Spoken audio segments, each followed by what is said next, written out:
Krishna.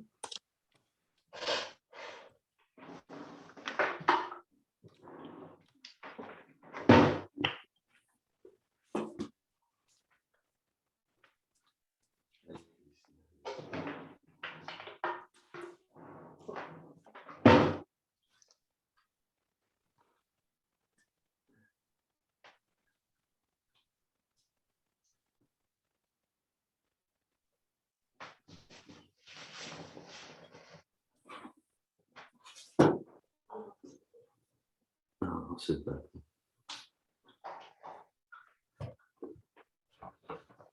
Okay, the video is off. Did you already set the Recording recording? is happening. Hare Krishna, dear devotees. Okay. I want that book. Okay, this one, sorry. Yeah, because it's 7 canto. Oh, okay. Hare Krishna. Okay. Hare Krishna. Here we have dear Govindadas, David Wolf, and we have Vishnu Teja Prabhu and Ladini Shakti Prabhu, and online the Ma family, Hare Krishna, Kim, and Damayanti Devidasi, and Kelly, Hare Krishna from Atlanta, and back to Jeru. Hare Krishna. Om Namo Bhagavate Vasudevaya. Om Namo Bhagavate Vasudevaya. Om Namo Bhagavate Vasudevaya. Om Namo Bhagavate Vasudevaya. Om Namo Bhagavate Vasudevaya.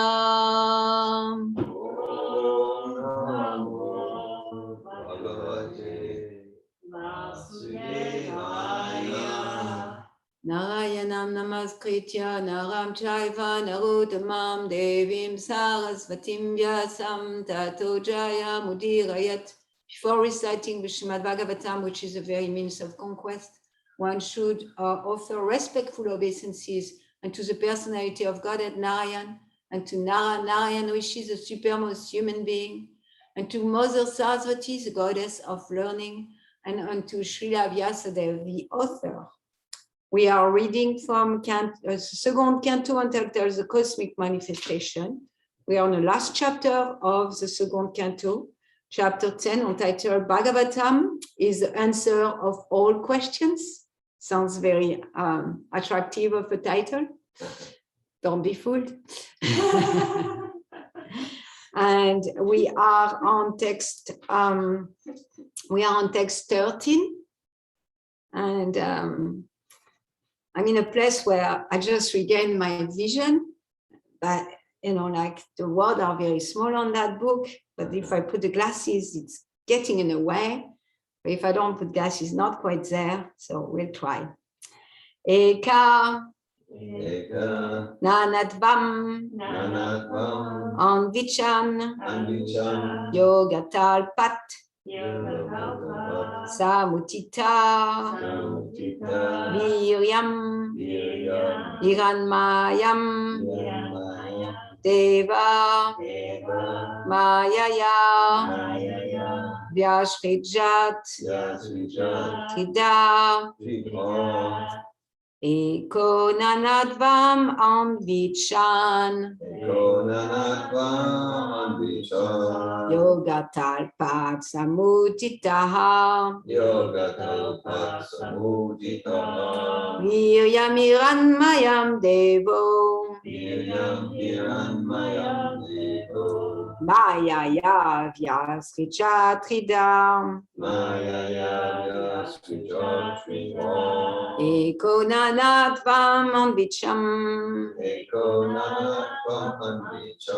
Yogatalpat Samutitaha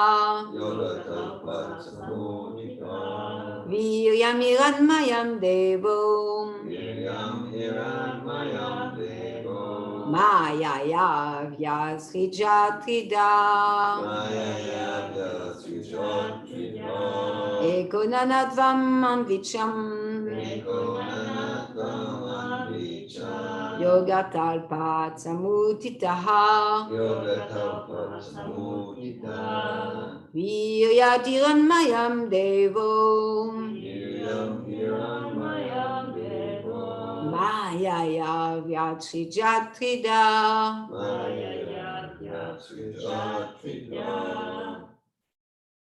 Ekonanatvam Anvichan Yogatalpat Samutita Viryam Hiranmayam Devo Yamiramaya Devo Mayaya Vyasrijatrida Mayaya Vyatrijatrida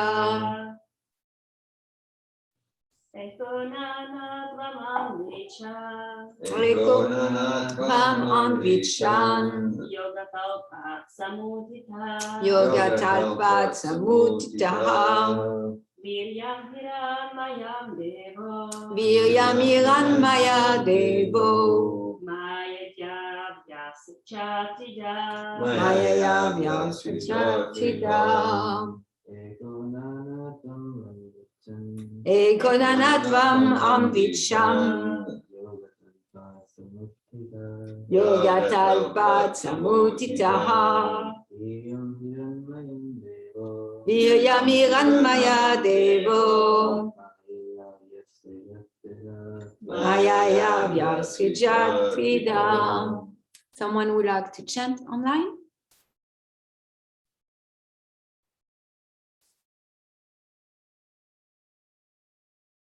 Okay, so we are going to do the word for word, one at a time with translation. Eka, I, one alone. Nanadvam, varieties. Anvicham, so desiring. Yogatalpat, from the bedstead of mystic slumber. Samutita, thus generated. Viryam, the seminar. Iranmayam, golden you. Deva, the demigod. Mayaya, by the external energy. Vyasrichat, perfectly created. Trita, in three features. Translation. No, it doesn't work. The Lord, while lying on his bed of mystic slumber, generated the seminal symbol, golden in you, through external energy out of his desire to manifest varieties of living entities from himself alone. Purport by His Divine Grace A.C. Bhaktivedanta Swami Prabhupada. In the Bhagavad Gita 9, 7, and 8, the creation and annihilation of the material world are stated as follows. Sarva bhutani kunteya prakritim yanti mamikam kalpakshaye punastani kalpatau vichijam yaham prakritim swamavastavya vishyatmi puna puna bhutagrama mimam Krsnam avasham prakriter vashat. At the end of each millennium, the creative forces, namely the material nature and the living entity who struggle in the material nature, all merge together into the transcendental body of the Lord. And again, when the Lord desires to manifest them, all of them are again displayed by the Lord. Therefore, the material nature is working under the control of the Lord. All of them under the agency of material nature and under the control of the Lord are thus repeatedly created and annihilated by the will of the Lord. As such, before the creation or manifestation of the material cosmic world, the Lord exists as total energy, Mahasamasti, and thus desiring himself to be diffused to many, he expands himself further into multi-total energy, Samasti. From the multi-total energy, he further expands himself into individuals in three dimensions, namely Adhyatmic, Adhidaivic, and Adhibautic, as explained before, Vyasti.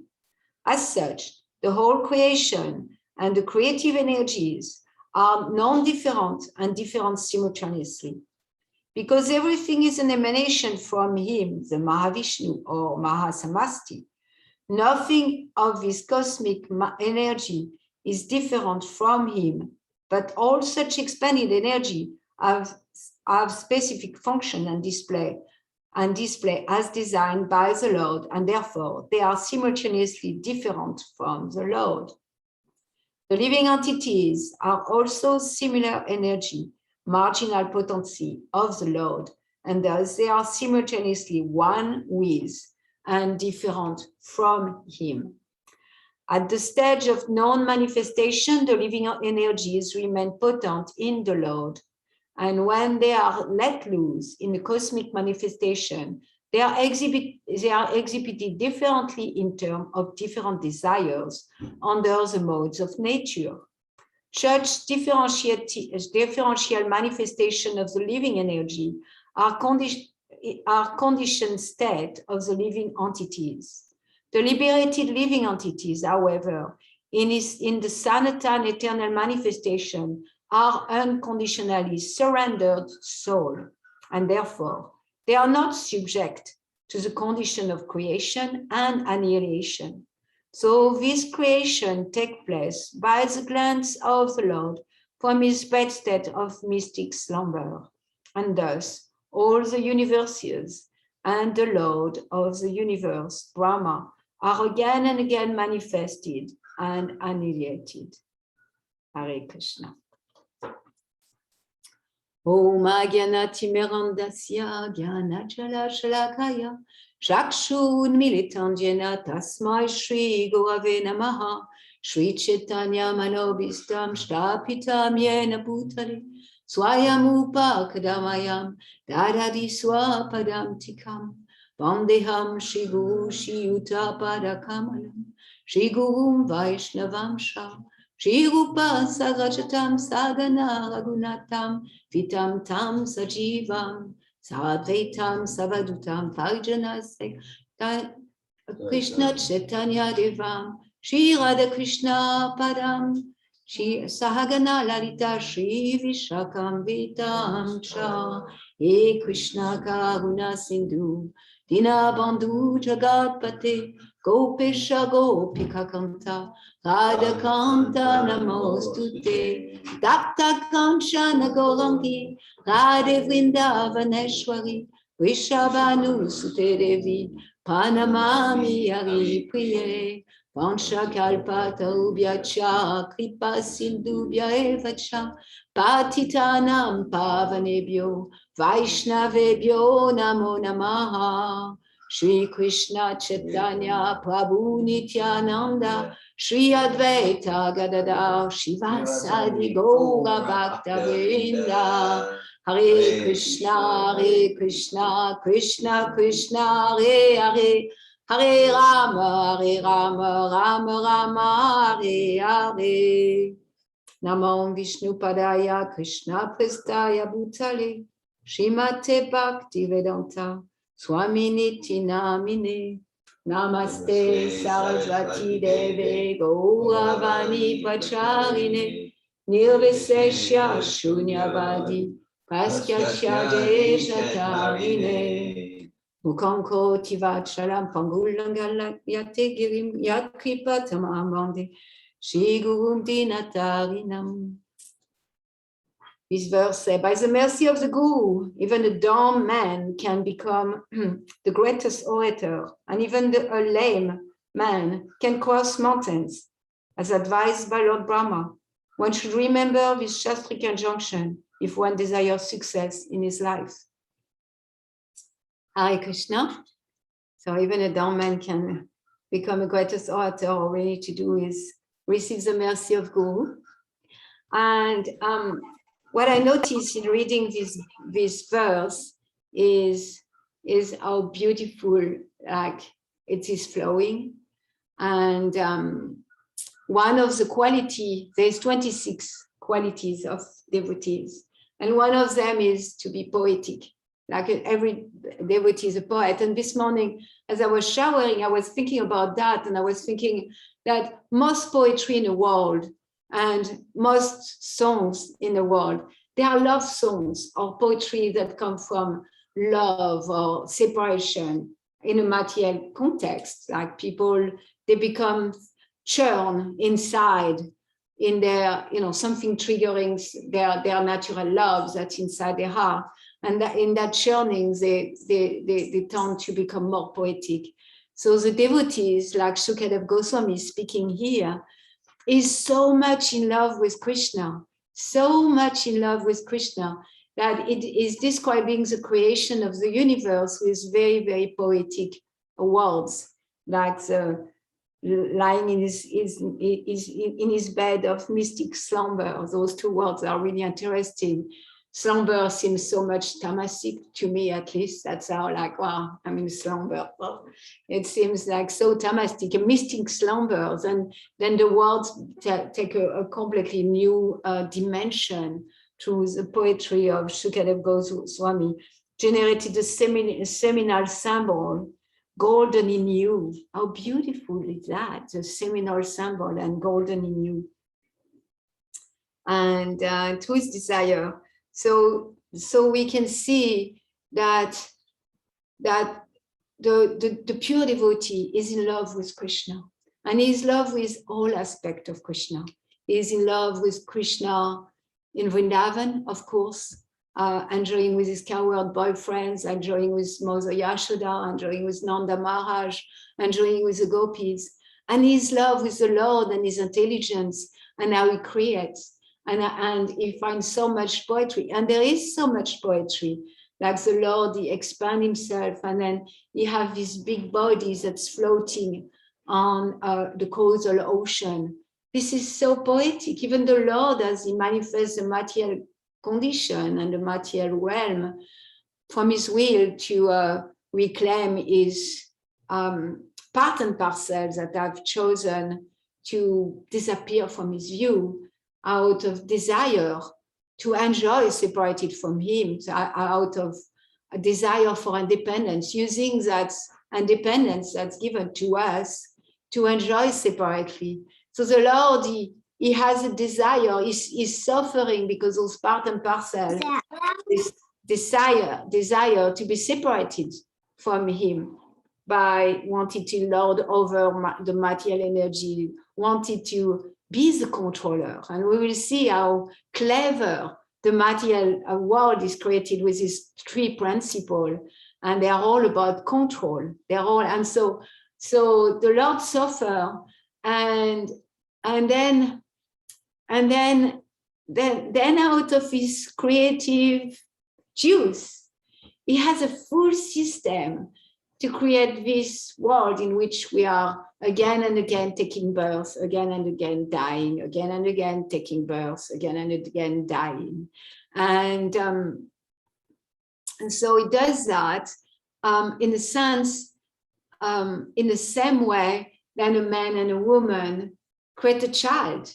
He decide, like so much of the Lord pastime, when he comes, we see him as the son of Yashoda Mai. We see him as the little boy will run around and do mischief.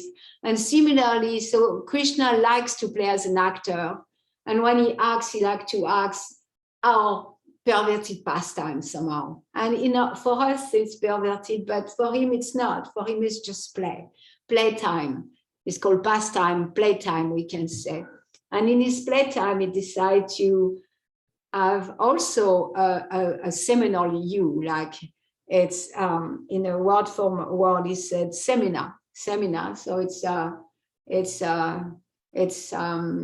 way the Lord also produce our bodies. He produces our bodies. He produces all material context through infusing his golden hue, which is us. We are the golden hue. Like all the living entity in a material energy, they are the golden hue. They are this golden hue. So he infused in his inert material energy. The Lord of his separated energy, and his separated energy is inferior. And that inferior energy doesn't have any power to move, to change, to create anything. There is no power in this table to do anything else than being this table and then, disappear. So the life force that we see all around us is due to that golden hue, to the seminal, I would say, seminal symbols of the Lord, which is us, the living entity, the pure living entity carrying our desire from our past incarnation, our desire, our activities, the result of those activities. And as the Lord infuses us in the material energy and with the agency of his eternal time and the three modes of material nature, then we get a body. And as soon as we enter the material energy through that seminal, our desire get manifest, and our desire attract. They are like, our desire are like magnets, and they attract this pair of ears. It could be like 20 ears, like yesterday we saw rabbits. So it could be 20 ears, it could be so many type of ears. That the one I got, you can look at the one you got. This nose, this type of ears or eyes, this kind of body, human body. And for me, it's like a human body, like female human body, and also all the characteristic of my subtle mind, my subtle ego. My ego is so special. It's so different than anybody else's ego. And it's the cause of the most suffering.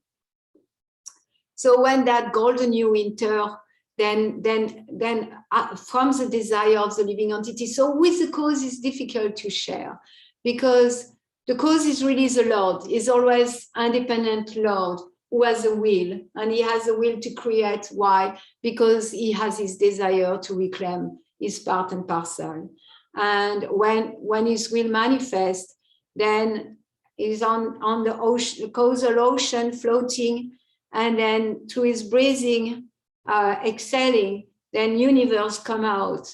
And in each of those universe, and the Virat Rupa, Garbhodaka Shri Vishnu, he has all the stock of those living entities with their desire, and the stock of all the nose, all the ears, and multitude of legs, multitude of arms.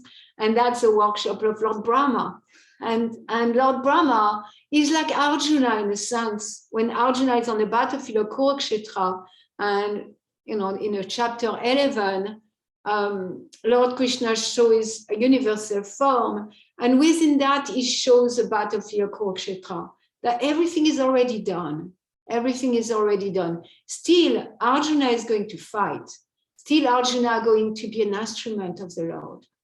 Is going to have the opportunity to be an agency of the Lord, to kill all those who are supposed to be killed on the battlefield of Kurukshetra. Even so, before the battle starts, Arjuna sees everybody is already dead.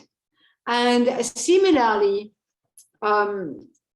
to the agency of the seminal hue entering the material inert energy, the inferior energy is infused with superior. We are Prakriti, superior energy, the living entity is superior energy. However, when infused in the inferior energy, it becomes marginal. So that's a marginal energy of the Lord. And so all that is kind of, we could see it's already done, because those living entities are already destined to have that type of body, that type of mind, that part of intelligence. And in the same way that Krishna gives the job to Arjuna, in the same way he gives a job to Brahma to put it together, to generate the sages, to generate the demigods, to generate the Prajapati, and then from the Prajapati, the generation of all the bodies that are manifested.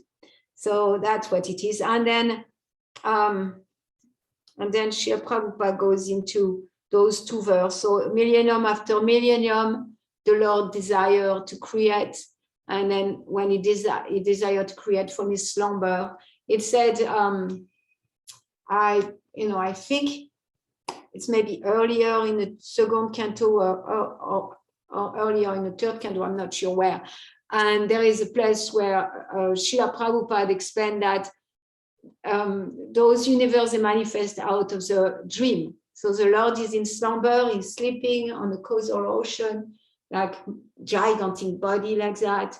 And then he's dreaming, and from his dream, as he exhales, all those universes come out of his body. Is that poetic? Like the Lord could have chosen so many ways. And of course, we are like skeptical because we prefer the Big Bang theory or the primordial soup theory. We don't want to hear like a big body floating in causal ocean and breathing out some universes. We say, no, because we think we are better, we understand better. And interestingly, very recently, I read a discussion between Maitreya Muni and Vidura. And in that, Maitreya Muni takes so much time saying that it's like 3 or 4 verses where he explained that's really all that knowledge is not for us to know, because there is no way we are going to know about the Lord. The Lord doesn't even know about himself. It's like yesterday I was speaking with dear Govinda Prabhu, and he was saying, Sukadev Goswami even said like there is no way that he can understand the material energy of the Lord. And the material energy is like just a fraction of the Lord's omnipotency, just a fraction. In the Bhagavad Gita in chapter 10, he said, it's just like a drop of my splendor. So Sukadev Goswami, with a pure devotee of the Lord, speaking the Bhagavatam, he said, there's no way I can even understand that spark of your splendor. So Maitreya Muni, he put out that, and he said, those who are interested in knowledge, they are gyanis. The devotees are not interested in knowledge, and the devotee want to constantly hear about the pastimes of the Lord. The devotee are amazed by the slumber, the mystic slumber of the Lord. The devotees are in love with the seminal you, and the devotees are in love with the says of the three Purusha avatar that manifest one after another, beautiful, so beautiful. The Purusha avatars, they are described many times. Their helmet, their forehand, so attractive, so beautiful.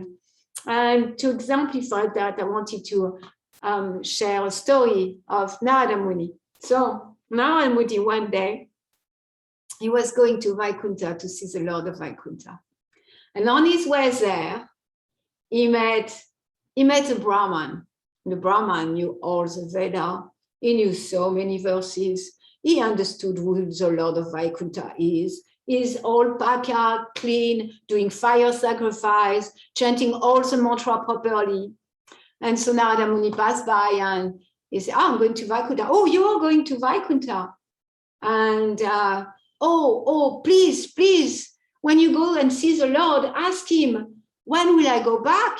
Because I'm doing a lot. I'm doing all the sacrifice, austerity, and all those mantras. I'm clean bhakya, all that. I don't eat meat.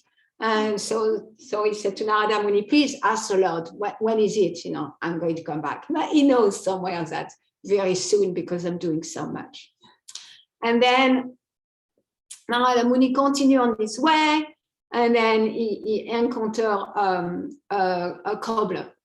Cobblers considered very dirty. They work with skin of dead animals. It's very considered very dirty, muchi kind of profession.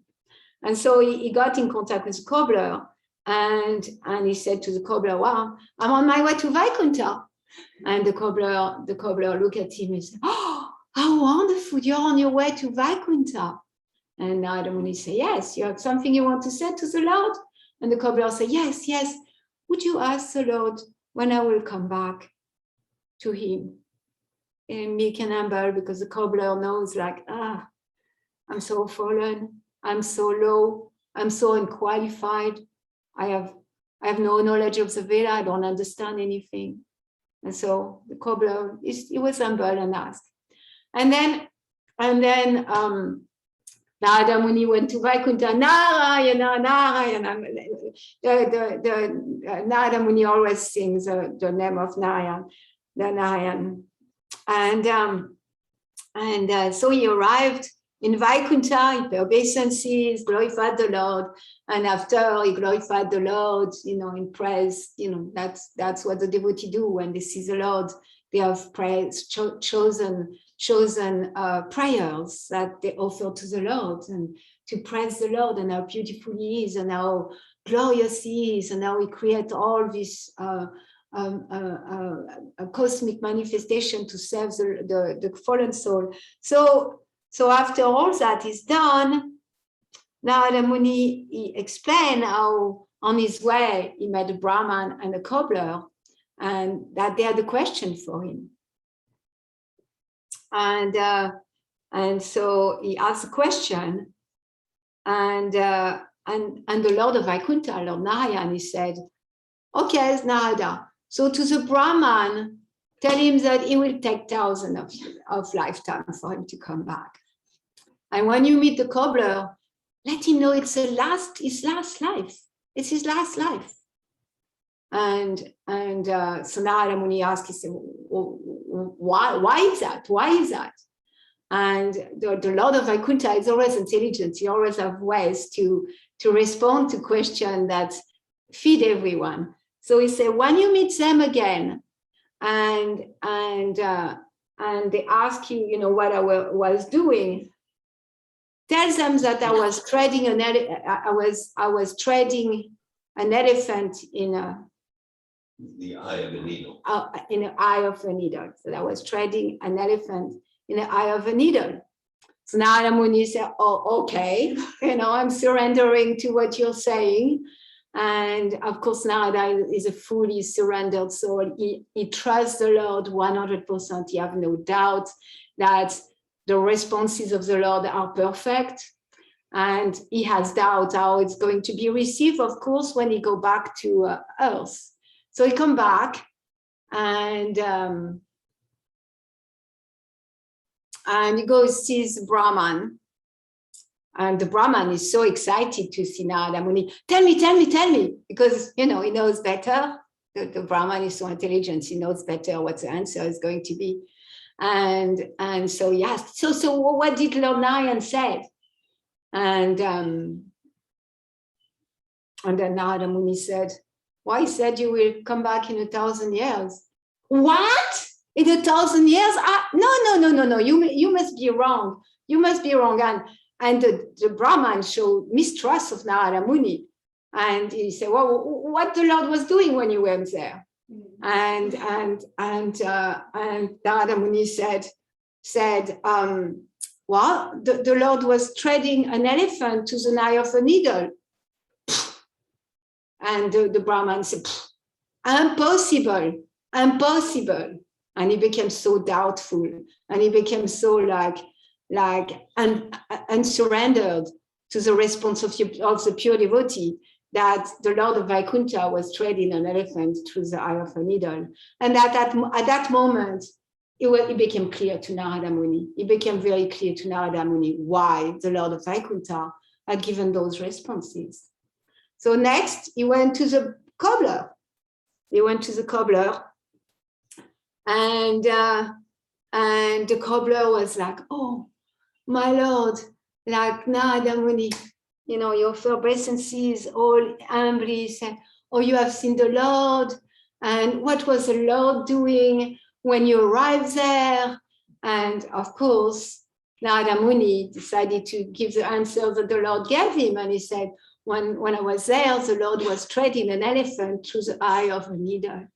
And the Brahmana began to shed tears. And he was in ecstasy. How beautiful my Lord is. How wonderful my Lord is. How wonderful that he was treading an elephant to the eye of a needle. And then he said humbly, and did you ask the question? And Narada Muni said, yes, he said that you're going to go back to Godhead in this very lifetime. So this is a story to illustrate how the pure devotee is approaching hearing Srimad Bhagavatam, hearing Bhagavad Gita, not to try to accumulate knowledge, not for gyan, not for karma, not for action. The devotee just love to hear, like a man who is in love with a woman want to hear about her all the time. And a woman in love with a man want to hear about him, not because she wants to accumulate knowledge. I want to write a book about this man. No, just because of the pleasure to hear all about him, to hear his childhood pastime, to hear like how his mom was taking care of him, to hear all his favorite music, his favorite sport, everything. So similarly, the devotee is so imbued with love of the Lord. He wants to hear everything about the Lord. And Sukadev Goswami is in ecstasy as he is speaking about the creation of the material universe. And because of that, because of his love, he used chosen words of poetic qualities. And then in his purport, Srila Prabhupada explained those principles. And why does the pure devotee take so much time to explain? Because he wants to understand our condition, for us to understand our conditioning, to hear our conditioning. And the conditioning goes to three principles, he said. I did Aiva, I did Atmika, and I did Admik, and I did Bautik. And those principles are quite simple in a sense. The next verse really describe it in a very simple way. It said, just hear from me how the potency of his lordship divides one into three, called the controlling deities, the control entity, and the material bodies. So really, in that three entity, we can see that what binds us the most is the desire to control. The desire to control, that's what's binding us, isn't it? On our way here with Ladini Shakti, we were speaking about, again, man, woman. I'm taking that because it's so much about man, woman, the verse and purport. And we were speaking about, as long as you have a man and a woman who want to lead, and both want to lead and control the other one, then family life and relationship are hellish. And as soon as there is a leader and someone who allows themselves to be controlled by the leader, then family life becomes peaceful, because there is no more power struggle. There is no more power struggle. So we are in constant power struggle with the material energy. We always want to lead. We want to lead the material energy instead of allowing the material energy to lead us where we are supposed to go. And the material energy is fully also in love with Vishnu and the consort of Vishnu. And she received Vishnu's seminal energies. That's a love story we are in. We are in complete love story here. We are the offspring of that love story. And as such, if we surrender to both mom and dad, the material energy is taking care of us. She's sending us the perfect seminar, the perfect process all the time for us to grow towards the Lord. And the Lord is constantly with us as Paramatma, whispering in our heart and whispering how to move forward, how to process those processes that comes. He's a supreme facilitator, and she's the one who's like making all those processes for us. So the two in their marriage, they are really canvassing and using all what they have in order to help us and sending their pure devotees. So here in the rest of the purport, Srila Prabhupada is speaking about, first he's speaking about how the creation, including the living entities, are one and different, one in nature, one in the sense that nothing exists that is not the Lord. There is no void in the universe, and that's why people who are aiming in the void, they suffer so much, because there is no void in Krishna's creation. Everything is Krishna. There is no separation from Krishna. Everything around us, we are constantly cradled in Krishna's energy. So Krishna's energies, and is omnipotent, is the one who has all the energy within himself and outside of himself. So his energy are one with him, and they are different because they have different functions. And similarly, we are one with the Lord in quality, and we are infinitesimal, while he is infinite in quantity. So that's the point that in this material world, with those three principles of the controlling and the control, the controlling and the control, and what is controlled is the material bodies. So the material bodies are controlled, including the subtle body, and the one who is controlled is the spirit soul in the body, and is controlled by superior energy, the demigods. So, for Brahma, it's the Lord, and so within that, there is an interdependence of those principles that constantly work. Why? For that spirit soul inside. And the spirit soul is not in any way dependent on those three. So the controlled and the controller and the bodies, they are acting upon us as long as we surrender to them, as long as we surrender in a way of fighting them. And the soul itself, the living entities, is never affected. Like Srila Prabhupada said, there is an eye and there is a seer, and the seer is not affected by the eye. And there is, in India, people develop the third eye, and sometimes they train children, and it's really interesting to see that. And they completely cover everything of the eyeball, let's say, the adibotic eyeballs. And because they are trained in potencies that are existing in all of us as a spirit soul, but they are trained just in that direction. They are not self-realized. They can see all around, they can read a book without eyes. So it's really, the power of seeing is not depending on the eyes. So similarly, all the potency of the living entities, liberated living entities, is not limited by any of those three elements of control within the material energy. And that's where we want to focus. There is a verse in Bhagavatam, I think the tree, Kshiyantik Chasya Karmani Dristra Evatmani Sware. Yeah, it said, so when we stop the chain of fruitive activity of action, reaction, which are connected with our desire to control, instead of just surrender to whatever our parents bring in front of us.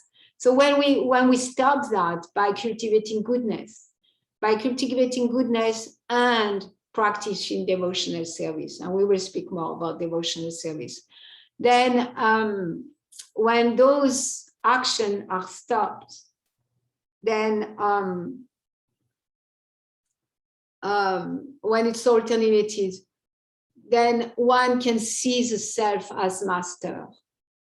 See the self as master can lead us to full surrender by practicing to see the self as master, instead of seeing my senses as master, instead of seeing my mind as master or my intelligence as master, instead of seeing any of all my false ego, isn't it? It's so painful acting from a place of false ego. It's just the nut tightens so much in the belly. At least that's how I experience it. I know when I'm acting out of false ego, my whole body clench. It's clenched, but I'm continuing to hold on to protecting my false ego because it's more important than life itself. And it's so painful. So when that nut is freed, when we let go of the false ego, then we can focus on the real, what's real, and then we can have the self as master, meaning really remembering. Recently, I was speaking with a beautiful devotee, and she was so humble and vulnerable, and she was saying, "Today I chant all my round, and I didn't even think once that I'm a spirit soul." And it affected me like how many times in a day do I remember the real master? Do I remember that me in that material energy of the Lord and infused like in the material energy, the whole purpose of that, the whole purpose of this body is nothing but to really accept that self as master. And from that perspective, then it doesn't really matter what's happened to the body, the mind, the senses, the intelligence, the false ego.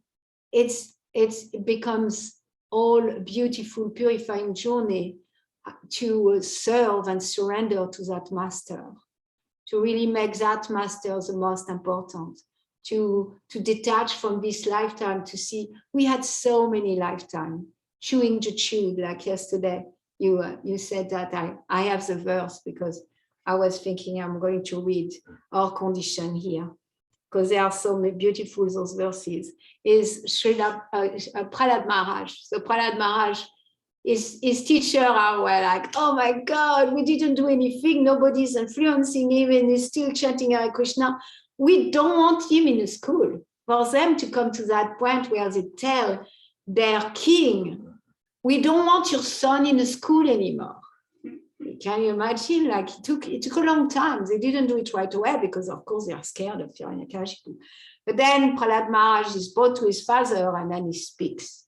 And so he said, so he's speaking about us. He's speaking about us in a conditioned state. We really need to understand that he's speaking what the conditioning state is. And life after life, we had so many parents. We had so many diseases, so much suffering, so little happiness. We had different ears, nose, we can imagine. Sometimes we have that kind of nose, sometimes we have so many noses, and remembering that we have again and again, we had cycled again and again, and to really see that the master, not see this one lifetime is so insignificant. Everything that's happening in this lifetime is so insignificant. This body, this Mari Glashin, this Malini Devidasi is so insignificant. It's just one lifetime in the middle of, billion of lifetimes that this master, the self, had. And so to remember that and to make it significant by allowing ourselves to surrender to the Lord through the via media of the spiritual master. So that's Prahlad Maharaj says it way better than I can. So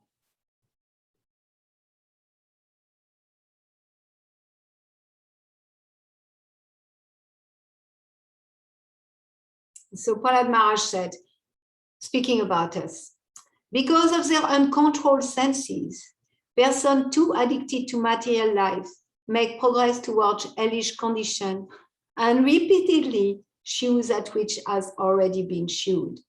So, like every life, can you imagine? Every time we have a life, can be as a dog, as a cat, we are trying to be happy by eating the best food.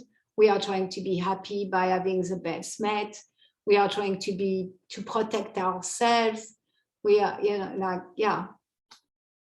and eating, mating, eating, sleeping, mating, and defending. So we are trying to find, I was speaking about the cat not so long ago with Rohini, and she was saying, my cat sleep most of the day. So we had incarnation where we could sleep all day. So life after life, we have tried to be happy through sleep, through having a mate, to protecting ourselves. I will be comfortable. If I create comfort equal happiness. It's well done, well known that comfort equal happiness. Somehow or other, in my coaching practice, I found that only the opposite is true. That the more people are endeavoring for comfort, the more people trying to protect themselves, the more dissatisfied they are.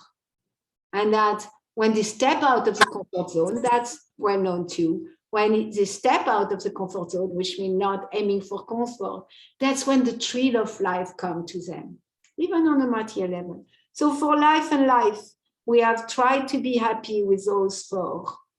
In different species of life, some species of life that are more conducive for sleep, some species of life that are more conducive for mating, some species of life that are more conducive for eating, whatever. We have tried to do that again and again. And so, and chewed what's already been chewed. We have done it already. Why spending this one lifetime, now that we know, trying to do that? Because we have done it before. It didn't lead anywhere. It just only led us to take birth again and have disease again and be completely absorbed in the problem of birth, death, old age disease, like old age and disease. I know I'm really aware of that. Old age and disease, no fun. It's no fun. And I have done it before. I had diseases that were terrible before. Terrible. I died many times. I died many times. And I had so many mates. So that's what Prahlad Maharaj said. Condition. So we by trying to still be happy with that, we kind of dig a deeper hole, and we can see the more we want to be happy by, I want a lot of money, or we just dig a deeper hole for ourselves. So we progress towards hellish condition, and by and repeatedly chewed that which has already been chewed. Their inclination towards Krishna are never aroused, either by the instruction of others, by their own effort, or by a combination of both. So, in a conditioned state, it's like we are very miserable because our attraction for Krishna is so difficult to really fall in love, that like when we fall in love with someone else or with a dog or whatever, or a horse or anything, we think of that all the time. We think of that person, or we think of that thing that we want to do, or that party we are organizing or something. So to be in love like that.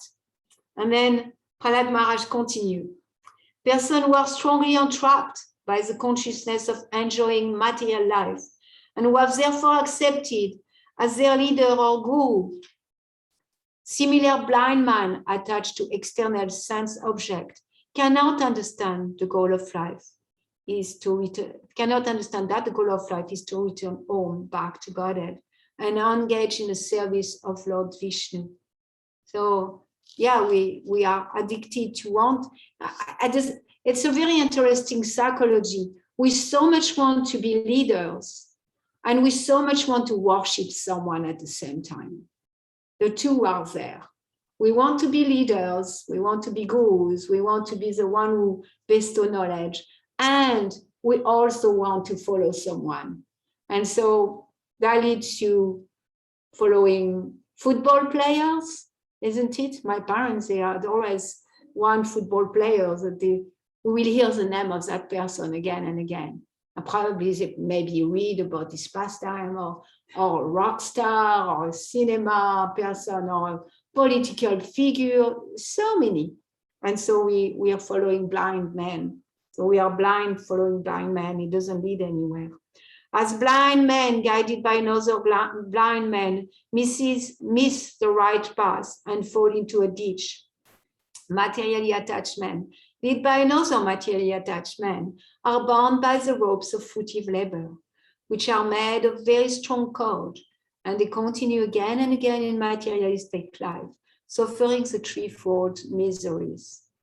So interestingly, the threefold misery are called adidaivika, adiatmika, and adibautika. It sounds familiar, isn't it? So the miseries, because that's so scientific. This is so scientific, that's so well organized. The controlling, the material bodies, and all that, they are the system created, and they are the system that if we fight it, if we try to be the controller, then we get suffering from the demigod, Adidaivika, like the demigod, like in a form of earthquake, so much like the last few years, those type of things seems to have increased. And I don't know if they have increased because we have more information about them, or because they are increased because Kali Yoga is advancing. Things like fire all around, like California is completely burned by fire. Greece, Turkey, there is so many fire in Europe, in Portugal, devastating fire that nobody can stop. And war, pestilence, all that is Adidaivika. And Adi-atmic is a threefold, so the second. Misery, and I'm sure nobody can relate to that. Misery coming from the body, misery coming from the mind. Can we relate to misery coming from the body or the mind? Sometimes I'm thinking that the other misery don't even exist, because it's not so much misery that creates the suffering, but really our own mind, how we process that misery. Anyhow, yeah, there is war, of course, and there is pestilence, and there is fires, there is earthquakes, there is tornadoes, there is hurricane, and all that are causes of misery, and they are called Adidaivika. And then Adibautika is a misery that we get from other bodies. That's why it's bodies, material bodies. So other bodies, like in the form of mosquitoes in Florida, we are haunted by mosquitoes in Florida. Going in the wood is so constant. And other bodies, like people in our life that we don't get along with because we try to control them, they try to control me, and it doesn't work. On our way here, we were also thinking about how leaders are so important. And in a Vedic system, there is leader. And if there is no leader, things are chaotic. And of course, the reason that there is no leaders is because most people experience leaders are unqualified. However, with a qualified leader, then if the people are surrendered to the qualified leader, so much can be done. So I'm going to continue. And that's the last one I will read. Unless they smeared, okay, so now he gives a solution. Prahlad Maharaj gives a solution for us. And he said, unless they smear upon their body the dust of the lotus feet of a Vaishnav, completely free from material contamination, person very much inclined toward materialistic life cannot be attached to the lotus feet of the Lord who is glorified by his uncommon activities. Only by becoming Krishna conscious and taking shelter at the lotus feet of the Lord in this way can one be free from material contamination. So why? Why is that? It's because the spiritual master, he comes to be here as an ambassador of the spiritual world. In the same way that when we travel from one country to the next, we need to be qualified. We need to have a passport. Many places we need to have a visa. However, I can go to an embassy of that country in my own country and get a sense. In the embassy, they show me things and they get me to understand what that country is about, the rule of that country, and how to enter that country. They also have the power to give me all the papers to enter that country.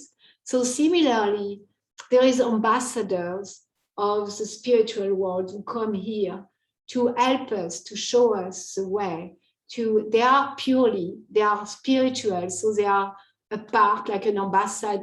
Ambassade is the country, is not part like a French ambassade in Atlanta, is a French territory in a sense. It's not an American territory. So in the same way, the pure devotee is 100% spiritual, is not part of the material world, is not under any of the condition that we are under, is free from conditioning, is a liberated soul, and is an ambassador to help us understand. And unless we smear upon our head the lotus feet of such a devotee, we are not going to make progress. That's what Prahlad Maharaj is telling us. So for us, we have a great fortune, and I could really feel emotional about that, to feel the great fortune that we have to be in contact with His Divine Grace, A.C. Bhaktivedanta Swami Prabhupada. How great that fortune is, that if we want, we can smear His lotus feet, through His instruction, through His guidance, through His books, through His program, to chanting 16 rounds, to following the Four Regulators principle. All day long, if we want, we can smear the dust from His lotus feet, and by so doing, being free ourselves. So I'm going to stop here. I think it's a good place. And I'm going to read the verse again. The beautiful verse. We are speaking about sperm here. Eko nanatvam anvicham yogatalpad samutitaha viryamiran maya devo maya ya vyasrijatrida. The Lord, while lying on his bed of mystic slumber, generated the seminal symbol, golden in hue, to external energy out of his desire to manifest varieties of living entities from himself alone. So it's from himself alone. Eka Bahunam, there is one and not many. Hare Krishna, thank you, dear devotees. And I look forward to hear your comment, question, realization, anything you like to share. Hare Krishna. Yes, Ladini Shakti, remember. Yeah, I like the class very much. And yeah, like what came up for me around the sperm seminar of Yeah. the Lord, I think there is a description in Srimad Bhagavatam that says that the butter is Krishna's semina or Vishnu's. Butter. My understanding is that it is transpiration. Transpiration. I see. Okay. And then I feel I read it can be both, you know. It's like it's in the Bhagavatam, there are so many things that seems different and contradictory that are all able to be integrated if we see it from the perspective of the Lord. And then there is this description how the water like falls like the rain, and then from the rain comes the grains, and then man eats the grain, and from that, like like the soul, like really, like the soul comes with water. That's what I read somewhere. From the soul that not all soul come with water. The souls that come from the heavenly planet. I see. So from heavenly planet that come with water, and then they come to the grain, and then through the mouth to the genitals, like that. To the man. To the man. And anyway, so I was thinking about it, like how, and he says, I'm the taste of water. So I often think about that. Water is, that's how it tastes. Tastes good. Anyway, so that was like things that like kind of clicked to me, that the soul might also have a trajectory like this. They coming like in the seminar of the Lord, like touching the Mother Earth, and then the Mother Earth is the body. But there is a process to get there to the different bodies. There is a process of insemination to the Lord inseminate the material inert inferior energy with the living entities. And I have a question, and that's about the dust of the pure devotee. So yeah, so like obviously you are not understanding it like literally, or maybe also literally, but I would like to understand more what it means to like put the dust of the lotus feet of the pure devotee over our body. Yeah. Thank you for that question, and that's something I've been thinking about a lot. Thank you for describing the ecstasy of the seminar, the seminar symbol, and in like in the Brahma Samhita. I haven't read it, or I have read the only the verses, but not really the purport. But in the Brahma Samhita, the Lord, like Lord Brahma, explained more in details all those sexual intercourse of the Lord with the material energy. And so Prahlad Maharaj very clearly said, unless they smear upon their bodies the dust of the lotus feet of the Vaishnavas, completely free from material contamination. So person very much inclined toward material life cannot be attached to the lotus feet of the Lord. So, and of course, there is a literal, like bowing down and putting my head down to the floor and picking the dust from the lotus feet of the Lord and picking the dust from the lotus feet of the pure devotee. That's literal.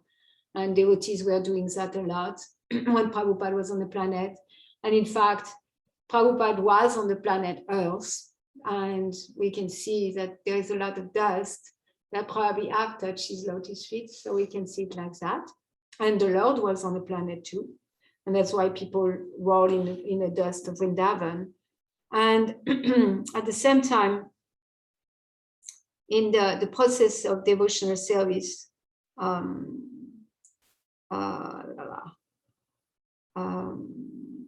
Shravanam, Kirtanam, Vishnu Smaranam, Padasevanam. Padasevanam is serving the feet of the Lord.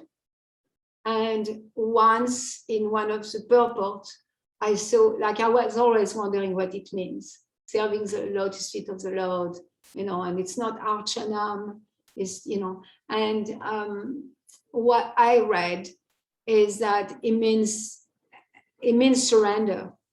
It means surrender. It means surrender, meaning accepting everything that comes from Srila Prabhupada, accepting his instruction as mine, instructing his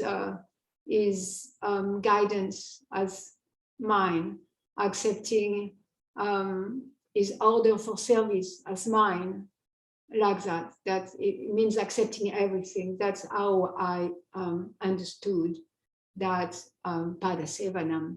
And so I imagine it's the same thing. It's like serving the lotus feet of the devotees by reading his books, by following his instruction, by knowing what pleases him.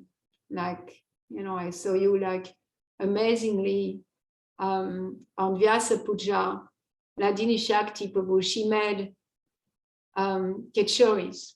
And she made one of the favorite kechori of Srila Prabhupada. like Ogdal Kechori. It's like Srila Prabhupada relished those Kechoris. And she made the dough with ghee. She made the filling with ghee. And more amazingly, she fried them in ghee. So I'm sure you wonder what's amazing about that. Nothing special about that. What's special is every time Ladini enters the house and someone is cooking with ghee, your stomach's turned upside down. She's so thrown off by ghee for some reason. That's our journey with our relationship with ghee. But it's so amazing for me to see, like, serving the lotus feet of the Lord means like I do what Srila Prabhupada wants, and Srila Prabhupada wants is the same ones that what Krishna wants. What do they want? The liberation of the fallen soul. What do they want? They want all the part and parcel of Krishna back to Godhead. What do they want? To spread the holy name of the Lord. What do they want is the whole world chanting Hare Krishna. So that's serving. And then what Srila Prabhupada wants is all Dal Kechori. And then you went and you took some things that's completely disgusting for you, some things that throw you off, like that the smell is making you sick. And not only you made the dough and the filling, you also fried them in ghee. And frying is so intense. There's all the fuel from the ghee coming in your nose. So that's it. That's serving the lotus feet of the pure devotee. Hare Krishna. Okay, there is some.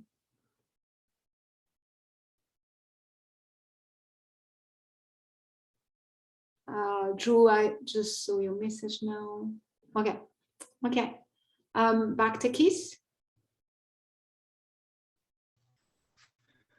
Okay, two things. Yeah, I'm listening to your class and just getting some fresh realization you're saying about the desire to control.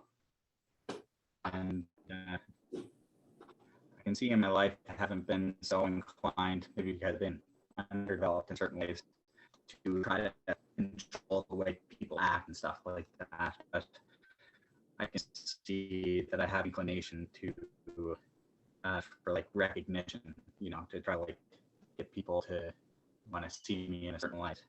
And yeah, so I was getting some realization on what you're saying, the desire to control, and how this desire for recognition has been hinders the self-realization that, if I'm attached to controlling the way that people perceive me, then I'm subject to the duality of that. I can be like imposing or too abrasive, or I can be too weak and passive, versus just not being attached to that and learning to just be myself and not worry about those things. And I can see, like I said, getting some fresh realization about how that causes complications in my life and for the people around me, sadly. So thank you. I feel like that's very valuable, and also I'm appreciating the book, the Changing for Good, because then now I can take this and its contemplation, so I can go to that book and go to the exercise and try to expand on that, get some deeper, get it more in through my thick skull, And yeah, so then the other thing about this, it's funny because I was thinking about this like 10 minutes before the class started, honestly, I swear. So yeah, about the relationship between the man and woman. And I was thinking about this, about she impregnates the material energy, and that's kind of like the masculine penetrating into the world, like standing up, and there's the feminine, which is the energy of material, I mean, in the material sense, material energy. So I heard this term before, like dharma bhakti, like women are the carriers of dharma, right? So I'm trying to understand, like in the household, that relationship more clearly. Like the man with the house, like the fact will build the house, and then the feminine woman use her feminine energy to form nice atmosphere, right? So trying to understand what that means to be masculine and feminine, like the feminine is the feminine is the relationship, like the masculine builds the structure and the feminine is the relationship between the different structures. Or yeah, anyway, I'm trying to understand this, because it seems like women are more natural at like relationships, how society functions, and how things work together. But man, masculine plays an active role. I'm not sure. Please clarify. Thank you. Thank you. Can you put yourself on mute? Seems that your internet bandwidth is very low, so it's difficult to understand you. But I believe I got the gist of what you express and about your realization about controlling or being controlled, because that's what's happened. The passive aggressive, when we are passive, we allow ourselves to be controlled, but in a grungy way. And then when we are aggressive, we want to control instead of having the soul of master and really allowing ourselves to be neither being controlled in a way that's in a grungy way, or be controlling, because we are not in control. No matter what we think, we're never in control. And so I appreciate that connection you made with passive aggressive, because that's what it is. So when we see the soul and master, then we truly feel that sense of security in the world, in the creation of the Lord, in everything that's happened. And then the only focus is atato jnana vigyasa, or that to inquire about the absolute truth. Like, how is that situation right now with that person, or is that my way of acting with that person? How is that serving me towards self-realization? And then that's really seeing, and it requires a lot of constant intelligence to see the self as master. And then you explain about masculine, feminine. I'm not feeling inclined to go into masculine, feminine as it pertain to the conditioning. And what Srila Prabhupada described, which is really clear, first he said that Purusha, there is only one Purusha, so the enjoyer, and then there is enjoyed. So the focus here is to see that we are all female, and we are all made to be enjoyed by the Supreme Personality of Godhead. We are made for his enjoyment. We emanate from him out of his desire to enjoy. We emanate from it out of this desire to enjoy. So that's at the core of who we are. And to understand that principle that we are all female, then of course, if we are coming from that place that I am to be enjoyed by the Lord, I am female, then even if I'm in a male body, then I will know how to act with someone in a female body from that place. Yeah, that's really all I want to say about that topic. Is coming to the core of what we are looking at, is not all those things, male, female, if that's all that. It's kind of showing the truth.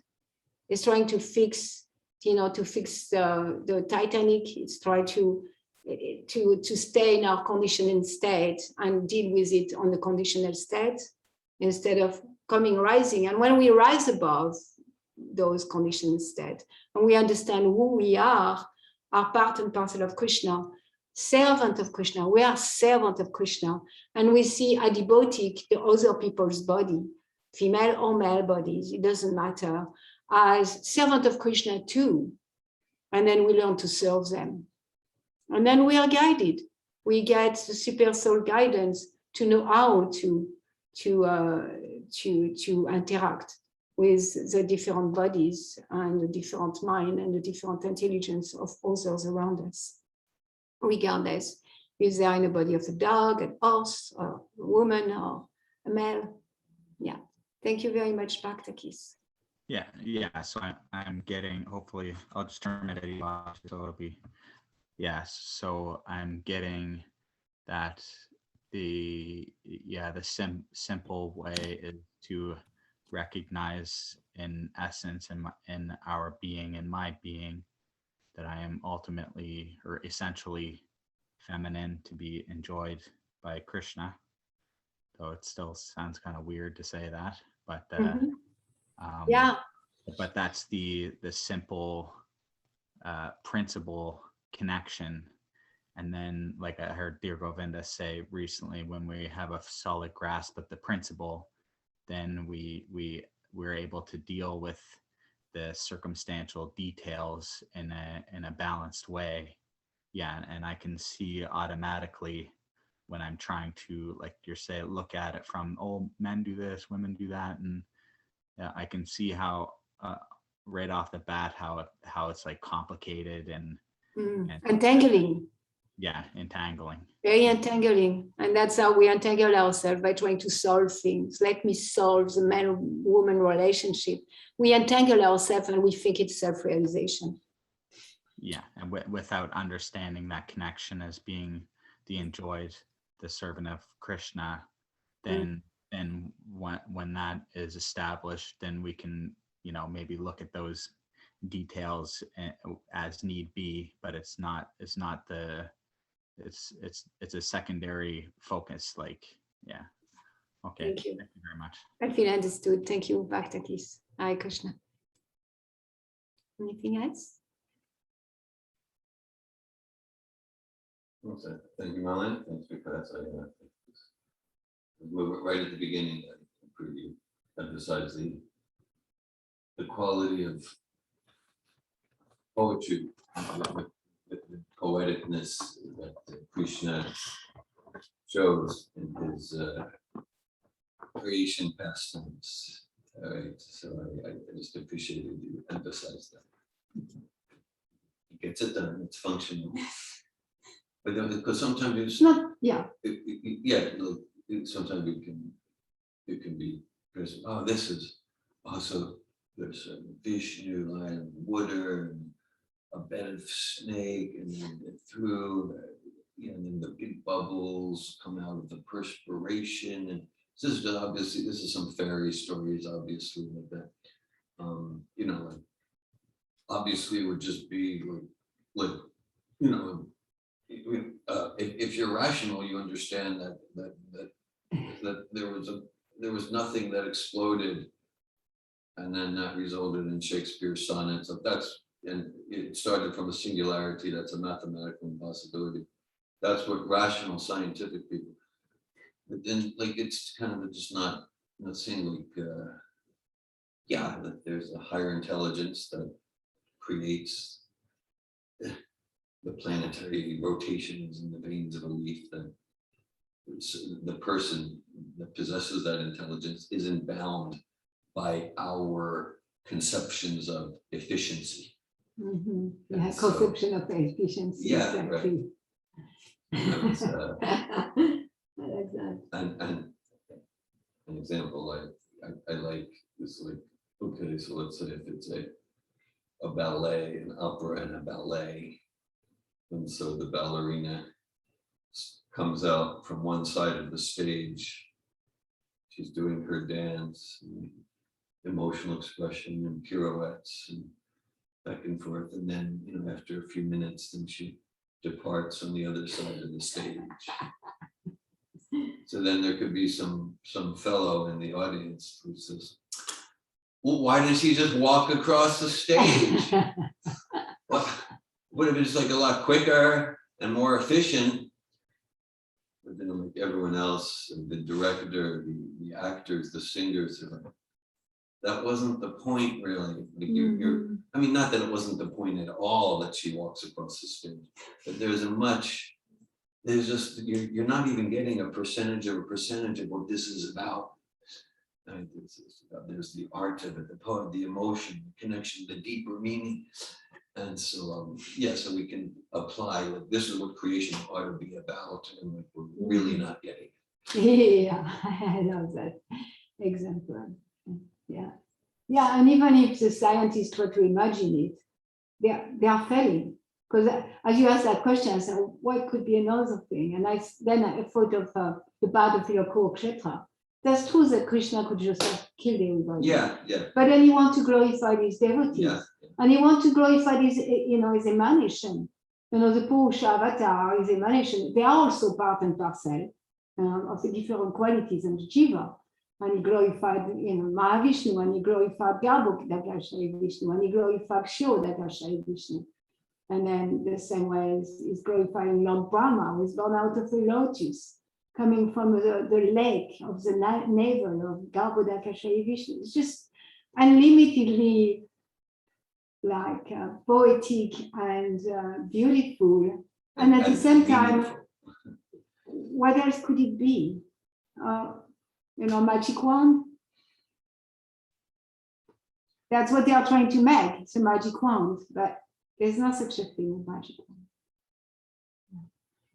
Thank you. I love that analogy of the dancer, Crossy, and being efficient. That's our Western, our Western need. We create factory to be efficient, to make things faster. And sewing machine. To be efficient by our definition, based on our sense of purpose, which is pretty dry. Yeah, we can see that since there is washing machine and dishwasher, women have so much more time. They have so much more time to do their pastimes. Hare Krishna. Thank you very much for our comments. I enjoyed it very much. Hare Krishna. Grantaraj Srimad Bhagavatam ki jai. Srila Prabhupada ki jai. Hare Krishna. Thank you for being here. Hare Krishna. Hare Krishna. Dear Kelly, Hare Bol.